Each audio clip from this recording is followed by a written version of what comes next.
Hello दोस्तों, स्वागत है आप सभी का रजनीश स्टडी लेक्चर के एक और नए वीडियो में। मुझे उम्मीद है आप लोग बहुत ही बेहतर होंगे, स्वस्थ होंगे, सुरक्षित होंगे और आशा करते हैं कि आप लोग आने वाले बोर्ड एग्जाम के लिए एकदम सीरियस होकर के पढ़ाई कर रहे होंगे, क्योंकि अब समय नहीं बचा शुरू से पढ़ने का। ठीक है, जितना हो सके PYQ लगाइए, मॉडल पेपर करिए, उसके लिए तो हम हैं ही। ठीक है, जितना PYQ लगाना है लगाइए। ठीक है, और बाकी घबराइए नहीं, PYQ के लिए एक हम अलग से सेशन लेकर के आएंगे। ठीक है, उसमें 2 वीडियो के अंदर हम लोग 2024 से लेकर के 2014 तक के मॉडल पेपर करवाने वाले हैं। ठीक है, तो चैनल को सब्सक्राइब करके रख लीजिए और बेल आइकन को जरूर दबा दीजिए ताकि उससे ही आपको नोटिफिकेशन मिले। ठीक है, चलिए आज हम करने वाले हैं जो आपका मॉडल पेपर है उसका सोल्यूशन आज हम मिल करके करने वाले हैं। ठीक है, आज हम इसको खत्म कर डालेंगे। ठीक है, ऐसे 2-3 सेट और मिलेगा आपको मॉडल पेपर के ऊपर। ठीक है, फिर हम लोग क्वेश्चन बैंक के ऊपर चल जाएंगे। ठीक है, एग्जाम से पहले हम लोग को इतनी तैयारी कर लेना है कि एग्जाम में भैया कोई भी क्वेश्चन सवाल उठा करके दे देगा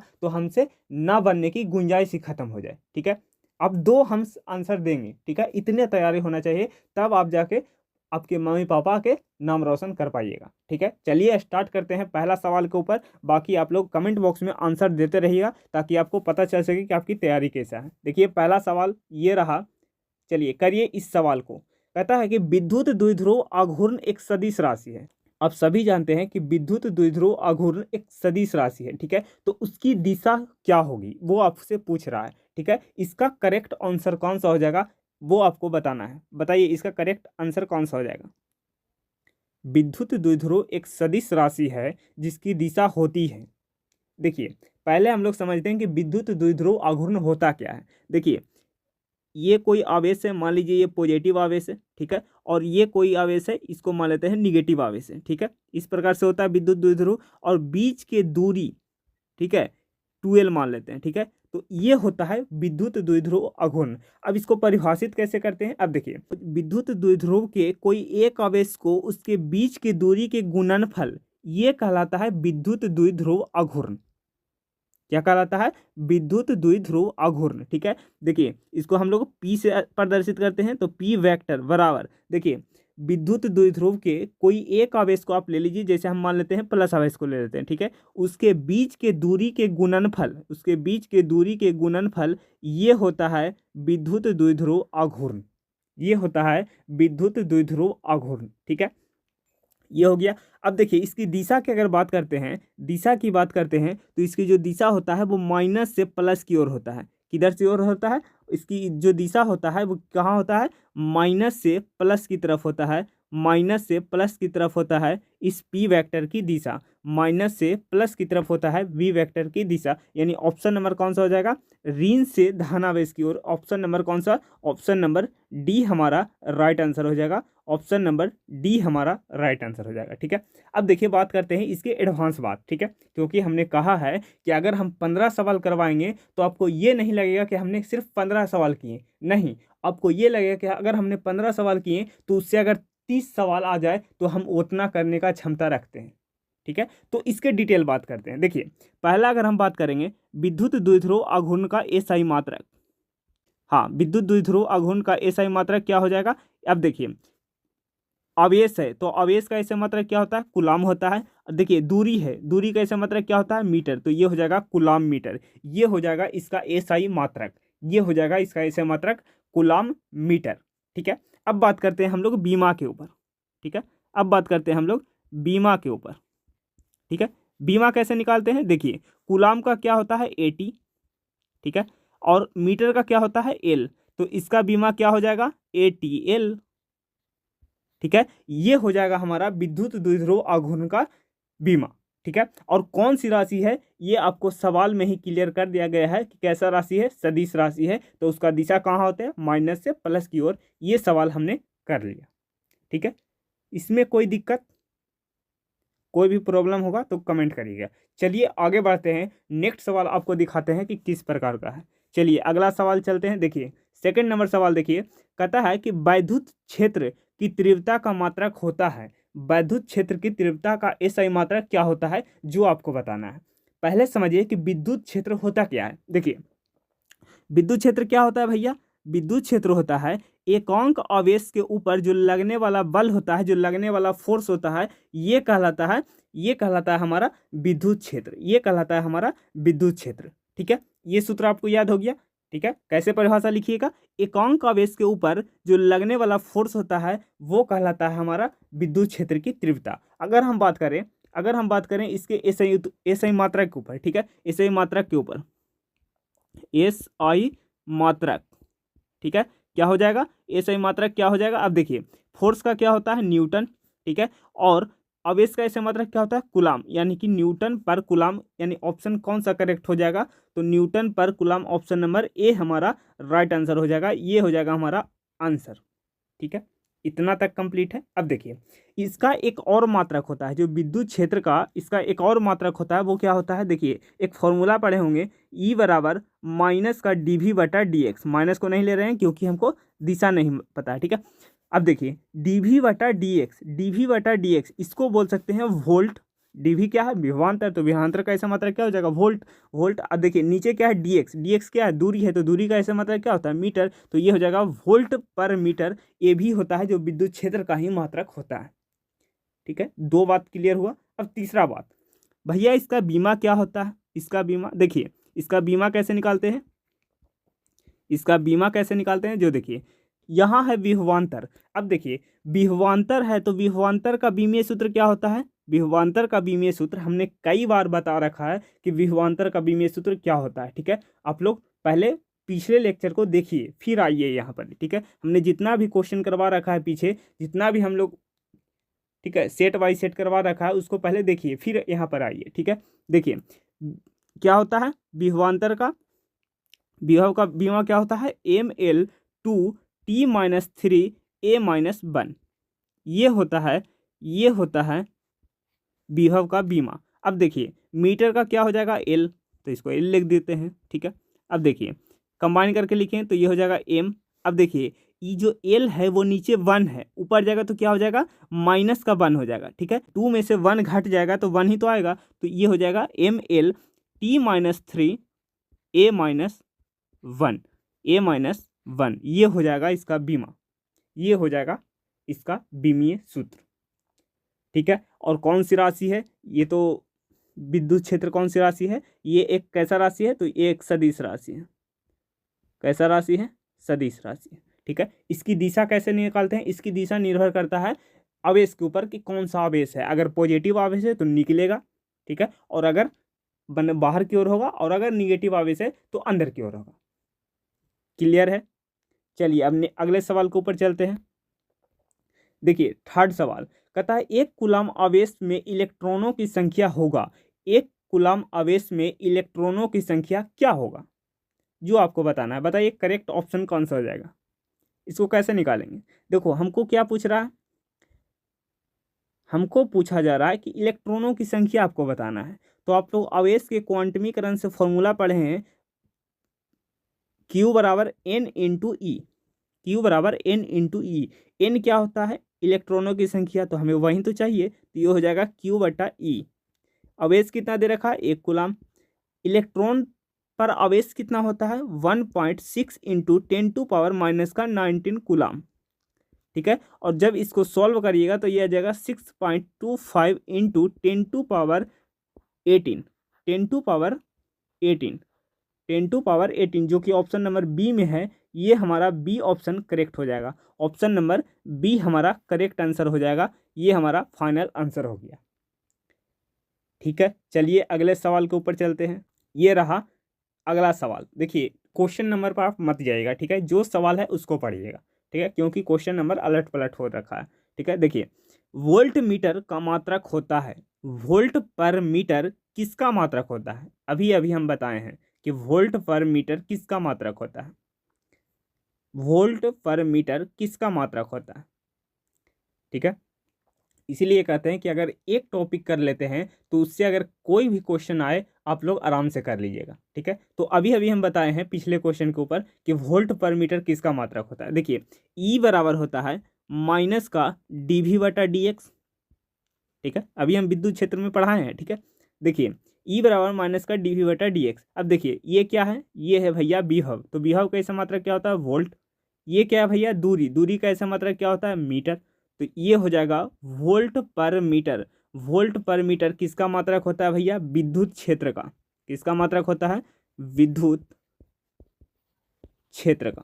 यानी ऑप्शन नंबर कौन सा हो जाएगा, ऑप्शन नंबर सी हमारा राइट आंसर हो जाएगा। ऑप्शन नंबर सी हमारा राइट आंसर हो जाएगा। ठीक है, तो हम विद्युत क्षेत्र का दो ऐसे मात्रक बताए हैं, एक तो हो जाएगा न्यूटन पर कूलम और एक हो जाएगा वोल्ट पर मीटर। ठीक है, तो दोनों को याद रखिएगा, दोनों पूछता है एग्जाम में। चलिए आगे बढ़ते हैं अगले सवाल के ऊपर। कहता है विशिष्ट प्रतिरोध का एसआई मात्रक क्या होता है। विशिष्ट प्रतिरोध का एसआई मात्रक क्या होता है, विशिष्ट प्रतिरोध आपसे पूछा है। देखिए आर बराबर क्या होता है, रो इंटू एल बाई ए। ठीक है, और ये जो रो होता है भैया, यही होता है विशिष्ट प्रतिरोध, प्रतिरोध, विशिष्ट प्रतिरोध। ठीक है, तो यहाँ से रो बराबर क्या हो जाएगा, यहाँ से रो बराबर हो जाएगा आर ए बटा एल, ये आर जाके इधर गुना कर जाएगा। ठीक है, तो आर ए बटा एल। ठीक है, तो यहाँ से देखिए हमको क्या पूछा है, ए सही मात्रक, तो यहाँ से हो जाएगा प्रतिरोध का ऐसे मात्रक क्या होता है, ओम होता है। ठीक है, और जो क्षेत्रफल का ऐसे मात्रक होता है वो होता है मीटर स्क्वायर बटा लंबाई नीचे है तो इसका हो जाएगा मीटर। 1 मीटर से 1 मीटर कट गया, ये हो जाएगा ओम मीटर। ओम मीटर, ओम मीटर कौन सा ऑप्शन है, ऑप्शन नंबर डी हमारा राइट आंसर हो जाएगा। ऑप्शन नंबर डी हमारा राइट आंसर हो जाएगा। ठीक है, कौन सा ऑप्शन करेक्ट हो जाएगा, ऑप्शन नंबर डी, ओम मीटर, ओम मीटर। ठीक है, और यही रो क्या है बच्चा पार्टी, यही रो है जो है क्या, या तो बोल सकते हैं प्रतिरोधकता, या तो आप बोल सकते हैं विशिष्ट प्रतिरोधकता, विशिष्ट, विशिष्ट प्रतिरोध, विशिष्ट प्रतिरोध, या आप इसी को बोल सकते हो प्रतिरोधकता, प्रतिरोधकता। ठीक है, रेजिस्टिविटी। ठीक है, चलिए नेक्स्ट सवाल के ऊपर। अगला सवाल देखिए, लेंज का नियम, अगला सवाल देखिए, कहता है कि लेंज का नियम किस भौतिक राशि के संरक्षण पर आधारित है। लेंज का नियम किस भौतिक राशि के संरक्षण पर आधारित है, बताइए इसका करेक्ट ऑप्शन कौन सा हो जाएगा। क्या ऊर्जा के, क्या आवेश के, क्या संवेग संरक्षण के सिद्धांत पर आधारित है, कि द्रव्यमान संरक्षण के नियम पर आधारित है। बताइए करेक्ट ऑप्शन कौन सा हो जाएगा। लेंज का नियम, जो लेंज का नियम जो भौतिक राशि पर संरक्षित है बच्चा पार्टी, वो है ऊर्जा संरक्षण के नियम पर। कौन सा ऑप्शन करेक्ट हो जाएगा, ऑप्शन नंबर ए हमारा राइट हो जाएगा, ऊर्जा संरक्षण, ऊर्जा संरक्षण, यानी कि ए ऑप्शन करेक्ट हो जाएगा। ठीक है, चलिए अगले सवाल के ऊपर। अगला सवाल देखिए, जितना ज़्यादा हो सके क्वेश्चन लगाइए। ठीक है, और उस हम तो बोलते हैं कि या तो अपने कॉपी में या तो आप हमारे कमेंट बॉक्स में आंसर को जरूर लिखते रहिएगा। ठीक है, क्योंकि अगर ना भी याद रहे तो उसको याद हो जाता है लिखने से। ठीक है, तो लगाते रहिएगा। अगला क्वेश्चन के ऊपर देखिए, कहता है निम्नलिखित में से कौन सा कथन सही है, निम्नलिखित में से कौन सा कथन सही है। और ये पूछा गया आपसे, ये पूछा गया आपसे चुंबकीय आघूर्ण के बारे में, ये पूछा गया आपसे चुंबकीय आघूर्ण के बारे में। ठीक है, तो चुंबकीय आघूर्ण क्या होता है, देखिए पहले चुंबकीय आघूर्ण क्या होता है। चुंबकीय आघूर्ण होता है M B sine theta, M B sine theta. ठीक है, तो टाउ बराबर यहाँ से क्या हो जाएगा, टाउ वेक्टर बराबर M vector cross P vector, क्योंकि साइन आता है तो क्या आता है, वेक्टर आता है। ठीक है, सॉरी क्रॉस आता है, ये साइन थीटा आ गया तो मतलब क्या आ जाएगा, क्रॉस आएगा। ठीक है, ऐसे याद करते हैं ना कि अगर कॉस आया तो मतलब डॉट प्रोडक्ट होगा, और अगर क्रॉस प्रोडक्ट आ गया तो कौन सा हो जाएगा, साइन थीटा आएगा। ऐसे करके ट्रिक होता है बच्चा पार्टी याद करने का। ठीक है, तो ये आप लोग याद करिएगा कि अगर डॉट प्रोडक्ट आएगा तो कॉस थीटा आएगा। ठीक है, दो भौतिक राशियों के बीच अथी डॉट आ जाएगा तो कौन सा आ जाएगा, कॉस थीटा। ठीक है, और अगर क्रॉस आएगा तो साइन थीटा आएगा। ठीक है, तो ये होता है इसका वेक्टर फॉर्म में, ये होता है इसका वेक्टर फॉर्म में। ठीक है, ये होता है वेक्टर फॉर्म में, यानी ऑप्शन नंबर कौन सा हो जाएगा, ऑप्शन नंबर क्रॉस में ढूंढिए, ये तो डॉट में है तो ये होगा नहीं, यानी कि ऑप्शन नंबर कौन सा हो जाएगा, ऑप्शन नंबर बी हमारा राइट आंसर हो जाएगा। ऑप्शन नंबर बी हमारा करेक्ट आंसर हो जाएगा। ठीक है, चलिए नेक्स्ट सवाल के ऊपर। अगला प्रश्न देखिए, प्रश्न संख्या प्रश्न संख्या को मत देखिए, आगे देखिए क्वेश्चन को। देखिए, किसी प्रत्यावर्ती धारा का शिखर मान आई नोट बराबर 5√2 एम्पियर है, तो धारा का वर्ग माध्य मूल मान क्या होगा? धारा का वर्ग माध्य मूल माध्य क्या होगा, मतलब आपसे पूछा गया है कि आरएमएस वैल्यू क्या होगा, आई आरएमएस वैल्यू क्या होगा। ठीक है, आई आरएमएस ये क्या होता है? ये होता है आई नोट बटा √2, ये होता है आई नोट बटा √2। ठीक है, आई नोट का मान हमें दे रखा है, शिखर मान दे रखा है, देख सकते हैं कि शिखर मान हमें दे रखा है, कितना दे रखा है? 5√2, 5√2 रख दीजिए बटा √2, √2 से √2 खत्म हो जाएगा, ये कितना आ जाएगा? 5 एम्पियर, जो कि हमारा करेक्ट आंसर है। ऑप्शन नंबर ए में हमारा राइट आंसर है। ठीक है, ऑप्शन नंबर ए में हमारा राइट आंसर है। ठीक है, क्लियर है। और इसका जो समीकरण है वो याद रखिएगा, जो आई आर एम एस का समीकरण है वो याद रखिएगा, उससे ही क्वेश्चन आता है। ठीक है, वो क्या समीकरण होता है? वो होता है, समीकरण होता है आई आर एम एस बराबर, आई आर एम एस बराबर क्या होता है? आई आर एम एस बराबर होता है I naught sine omega T, sine omega T. और ये जो आई नोट है वो क्या है? शिखर धारा। ये क्या है? शिखर, शिखर धारा, जो कि हमें क्वेश्चन में गिवन है। ठीक है, इसका समीकरण आप लोग याद रखिए। ठीक है, चलिए अगले सवाल के ऊपर। अगला सवाल देख सकते हैं, प्रश्न को देखिए। एलआर परिपथ का प्रतिबाधा होता है, एलआर परिपथ का प्रतिबाधा होता है, हमने कई बार ये करवा रखा है ये क्वेश्चन। बताइए एलआर परिपथ का प्रतिबाधा क्या होता है? एलआर परिपथ का प्रतिबाधा क्या होता है? देखिए, जो एलआर परिपथ का प्रतिबाधा होता है वो जेड बराबर होता है √r² प्लस XL²। ठीक है, इसको आप ऐसे भी लिख सकते हैं कि r² बराबर होता है, r² प्लस होता है, क्या होता है? ω² इंटू L², जो कि ऑप्शन नंबर डी में है, वो हो जाएगा हमारा correct answer. Option number D हमारा राइट आंसर हो जाएगा, ऑप्शन नंबर डी। ठीक है, चलिए अगले सवाल के ऊपर। अगला सवाल देखिए, अगला क्वेश्चन देख सकते हैं कि पी टाइप अर्धचालक वैद्युत रूप में होता है, पी टाइप अर्धचालक वैद्युत रूप में होता है, पी टाइप अर्धचालक वैद्युत रूप में होता है। देखिए, पहले समझिए कि पी टाइप होता क्या है। देखिए, पी टाइप अर्धचालक में क्या करते हैं कि हम लोग त्रिसंयोजित तत्व मिला देते हैं। त्रिसंयोजित तत्व, कौन सा तत्व मिलाते हैं भैया? त्रिसंयोजित तत्व, त्रिसंयोजित तत्व मिलाते हैं, मतलब 3 बंध वाला हम लोग तत्व मिला देते हैं, उसी को कहते हैं क्या? पी टाइप अर्धचालक। ठीक बात है, इतना बात क्लियर है। अब देखिए, त्रिसंयोजी वाला बंध कौन सा होता है? देखिए, जितने भी ग्रुप 13 का है, ठीक है, जितने भी ग्रुप 13 का है, जितने भी ग्रुप 13 का है, जैसे बैगन, आलू, गाजर, इन, थैला। ठीक है, ये सभी के सभी क्या होता है कि 3 बंध बनाते हैं। ठीक है, ये सभी के सभी 3 बंध बनाते हैं। ठीक है, और जैसे ही ये 3 बंध बनाएगा तो क्या हो जाएगा? बीच में एगो होल हो जाता है, मतलब कोटर बच जाता है। तो हम बोल सकते हैं कि इसमें जो आवेश, इसमें जो मुख्य वाहक होता है आवेश, इसमें जो मुख्य वाहक आवेश जो होता है वो क्या होता है? वो कोटर होता है, कोटर होता है, जो कि होल होता है। ठीक है, तो इस सवाल आपसे पूछ सकता है कि मुख्य वाहक आवेश के रूप में क्या होता है पी टाइप अर्धचालक में? तो कौची होता है? कोटर होता है, होल होता है। ठीक है, क्लियर है। चलिए आगे बढ़ते हैं, इसका आंसर नहीं बताएं। पी टाइप अर्धचालक में इसका वैद्युत रूप में होता है, ऑप्शन है धनात्मक आवेशित, उदासीन आवेशित, ऋणात्मक आवेशित, या इनमें से कोई नहीं। तो ऑप्शन कौन सा करेक्ट हो जाएगा? ऑप्शन कौन सा करेक्ट हो जाएगा? चलिए, तो ऑप्शन कौन सा करेक्ट हो जाएगा? ऑप्शन नंबर बी हमारा राइट आंसर हो जाएगा। इस सवाल का आंसर बी हमारा राइट आंसर हो जाएगा। ठीक है, बी। चलिए नेक्स्ट सवाल के ऊपर चलते हैं।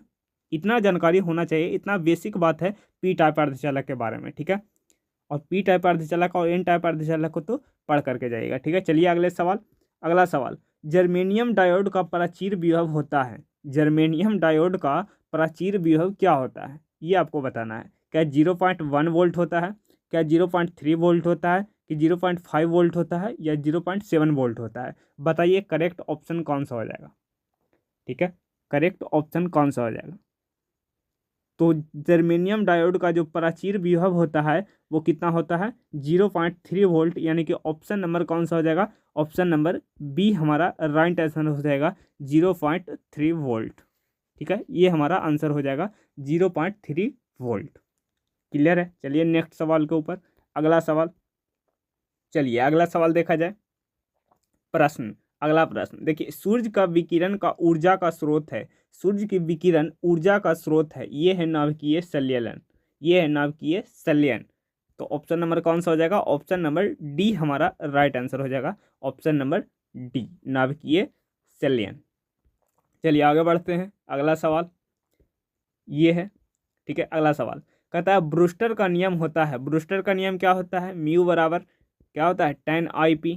देख लीजिए किस ऑप्शन में है, tan IP एक ही ऑप्शन में है, ऑप्शन नंबर ए हमारा करेक्ट आंसर हो जाएगा, ऑप्शन नंबर ए हमारा राइट आंसर हो जाएगा, ऑप्शन नंबर ए हमारा राइट आंसर हो जाएगा। ठीक है, चलिए अगले सवाल के ऊपर, अगला सवाल,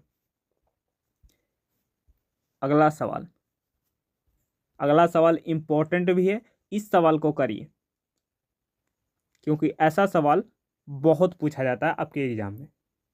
चलिए कहता है निम्नलिखित में से तार्किक परिपथ का आउटपुट होता है, बताइए इसका करेक्ट ऑप्शन कौन सा हो जाएगा। ठीक है, कई बार करवा चुके हैं, अगर आपने पीछे किए होंगे ठीक है तो ये सवाल आराम से आपको बन जाएगा, कोई भी दिक्कत नहीं होगा, क्योंकि हमने बहुत सारा ट्रिक भी बताया है इसको करने के लिए। ठीक है, तो पहले वाला वीडियो भी आप लोग देखिए ताकि आपको कॉन्फिडेंस आए। ठीक है, देखिए ये इस प्रकार से है, ये इस प्रकार से है, देख सकते हैं। ठीक है, और दो इनपुट है, दो इनपुट है ए और बी। इसके बाद क्या किया गया है, नोट जोड़ दिया गया है, नोट जोड़ दिया गया है, तो ये नोट हो गया। ठीक है, तो नोट हो गया, तो ये एंड और ये नोट तो मिल करके क्या हो जाएगा नैंड, ये हो जाएगा NAND, नैंड। ठीक है, ये कौन सा गेट बना लिया, नैंड गेट बना लिया। और नैंड गेट का जो आउटपुट होता है वो होता है A/V के ऊपर वार बराबर वाई। देख लीजिए ऑप्शन कौन सा करेक्ट हो जाएगा, A/V के ऊपर वार बराबर वाई। ठीक है, तो ये प्लस में है, ये गलत हो गया, ये प्लस में है, गलत हो गया, ये इसके ऊपर बार नहीं है, यानी कि ऑप्शन नंबर कौन सा हो जाएगा, ऑप्शन नंबर डी हमारा राइट आंसर हो जाएगा। इस क्वेश्चन का आंसर ऑप्शन नंबर डी हमारा राइट आंसर हो जाएगा। ठीक है, इसको आप ऐसे भी तो लिख सकते हो, ए के ऊपर बार इंटू बी के ऊपर बार बराबर वाई। ठीक है, तो ऑप्शन नंबर कौन सा हो जाएगा, B option, D option correct हो जाएगा। ठीक है, क्लियर है। कभी कभी क्या करता है कि इसको नोट न जोड़ के यहाँ पर ही छोटका गोला जोड़ देता है। ठीक है, तो इसका मतलब ही नैंड ही होता है। ठीक है, याद रखिएगा। चलिए आगे बढ़ते हैं, अगला सवाल, अगला सवाल कहता है व्यतिकरण फ्रिंज की चौड़ाई होती है, व्यतिकरण फ्रिंज की चौड़ाई होती है, बताइए करेक्ट ऑप्शन कौन सा हो जाएगा। व्यतिकरण फ्रिंज की चौड़ाई होता है बीटा बराबर, बीटा बराबर कैपिटल डी लैम्डा बटा स्मॉल डी, यही तो होता है फ्रिंज की चौड़ाई। बताइए करेक्ट ऑप्शन कौन सा हो जाएगा।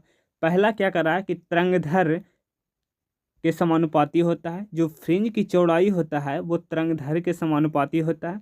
दूसरा ऑप्शन कह रहा है कि तरंगधर के व्युत्क्रमानुपाती होता है, तरंगधर के वर्ग के समानुपाती होता है, या तरंगधर के वेग के व्युत्क्रमानुपाती होता है। बताइए करेक्ट ऑप्शन कौन सा हो जाएगा। देखिए जो बीटा है, जो बीटा है वो लैम्डा का क्या है, समानुपाती है। ठीक है, लैम्डा का क्या है, समानुपाती है, तरंगधर के क्या है, समानुपाती है, यानी कि ऑप्शन नंबर ए ही हमारा करेक्ट हो जाएगा। कौन सा ऑप्शन, ऑप्शन नंबर ए हमारा राइट आंसर हो जाएगा। ठीक है, क्लियर है, आसान सा सवाल था। चलिए आगे बढ़ते हैं, अगला सवाल। चलिए अगला सवाल के ऊपर देखा जाए। चलिए सवाल पढ़िए ध्यान से और करिए। कहता है यदि गोले पर आवेश 10 माइक्रोकूलम हो, यदि गोले पर आवेश 10 माइक्रोकूलम हो तो इसकी सतह पर विद्युत फ्लक्स होगा, इसकी सतह पर विद्युत फ्लक्स आपसे पूछा है, क्या हो जाएगा। बताइए इसका करेक्ट आंसर कौन सा हो जाएगा। कई बच्चे क्या करते हैं कि इसको डायरेक्ट रट लेते हैं क्योंकि उनको तरीका करने का नहीं पता होता है। ठीक है, तो कैसे करते हैं जो देखिए, पहले हम लोग क्या करते हैं, देखिए आवेश हमें दे रखा है, क्वेश्चन में आवेश दे रखा है। ठीक है, हम लोग लगाते हैं फ्लक्स की परिभाषा से, फ्लक्स बराबर होता है Q बटा एप्सिलॉन नॉट। ठीक है, गॉस के नियम से निकालते हैं। ठीक है, अब हम क्या करते हैं कि इसको 4 पाई से गुना कर देते हैं और 4 पाई से भाग दे देते हैं। तो देखिए 4 पाई से क्या कर देते हैं, गुना कर देते हैं, मतलब क्यू बटा एप्सिलॉन नॉट तो है ही, ठीक है। इसको 4 पाई से गुना कर दीजिए और 4 पाई से भाग दे दीजिए, 4 पाई से भाग दे दीजिए। तो ये क्या हो जाएगा, ये हो जाएगा 4 पाई इंटू क्यू बटा ये हो जाएगा 4 पाई एप्सिलॉन नॉट। यहाँ तक किए हैं तो कोई को भी दिक्कत नहीं, हमें आवेश का मान दे रखा है, ठीक है। तो देखिए आवेश को थोड़ा सा हम मॉडिफाई करते हैं। देखिए हमें आवेश का मान दे रखा है, मतलब क्यू का मान दे रखा है 10 इंटू 10⁻⁻⁶, क्योंकि माइक्रो का मतलब होता है 10⁻⁶, ठीक है। इसको थोड़ा सा अति करते हैं, ये हो जाएगा 10⁻, ये हो जाएगा 1, ठीक है। तो ये हो जाएगा -5 कूलम, ठीक है। अब रखते हैं तो ये हो जाएगा, देखिए 4 पाई इंटू 10⁻⁻⁵। अब देखो इसको हम लिख सकते हैं 1/एप्सिलॉन नॉट, इसको हम ऐसे लिख सकते हैं 1/, इसको हम ऐसे लिख सकते हैं, कैसे लिख सकते हैं, 1/4 पाई एप्सिलॉन नॉट। यहाँ अगर एक छुपा हुआ है तो इसको हम पूरा कर सकते हैं, ठीक है। तो इसको आप लिख सकते हैं 1/4 पाई एप्सिलॉन नॉट, और 1/4 पाई एप्सिलॉन नॉट का मान होता है 9 इंटू 10⁹, ठीक है। तो यहाँ से आप लिख सकते हैं इंटू ये लिख दीजिए 9 इंटू 10⁹, ठीक है। यहाँ से सॉल्व करिएगा तो 9 चौके 36 पाई इंटू 10⁻, कितना हो जाएगा, 9 में से 5 जाएगा, मतलब कि क्या हो जाएगा, 4 हो जाएगा, ठीक है। और ये हो जाएगा न्यूटन मीटर स्क्वायर प्रति कूलम। ये हो जाएगा हमारा करेक्ट आंसर, ये हो जाएगा हमारा correct answer 36 pi into 10⁴ newton metre square पर कूलम, यानी कि ऑप्शन नंबर ए हमारा राइट आंसर हो जाएगा। देखिए कितना निकटतम आंसर दिया गया है, सभी को लगेगा कि सेम ही ऑप्शन है, ठीक है।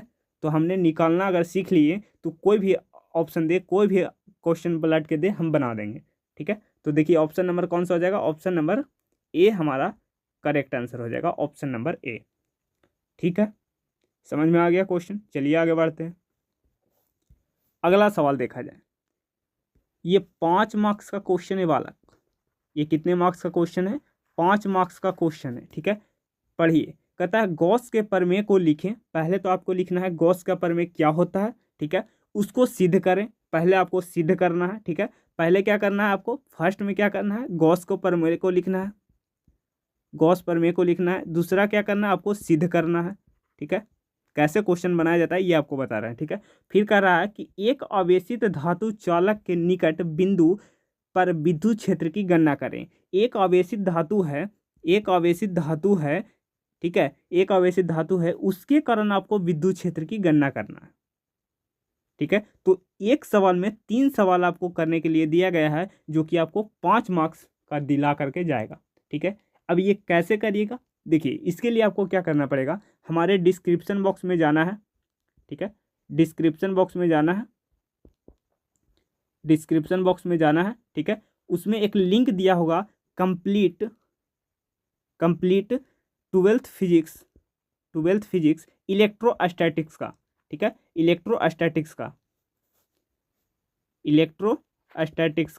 ठीक है। इलेक्ट्रोस्टैटिक्स का कंप्लीट नीचे वीडियो दिख जाएगा, ठीक है। जहाँ पर प्लेलिस्ट बना हुआ है उसको पर दबाइएगा तो आपको गॉस का नियम सिद्ध करके हम बताए हैं, गॉस के सभी प्रमेय को मतलब सिद्ध किए हैं, मतलब जितने भी एप्लीकेशन है गॉस के नियम का उन सभी को सिद्ध किए हैं। तो वहाँ से देख लीजिएगा तो आराम से आप 5 नंबर ला सकते हैं, ठीक है।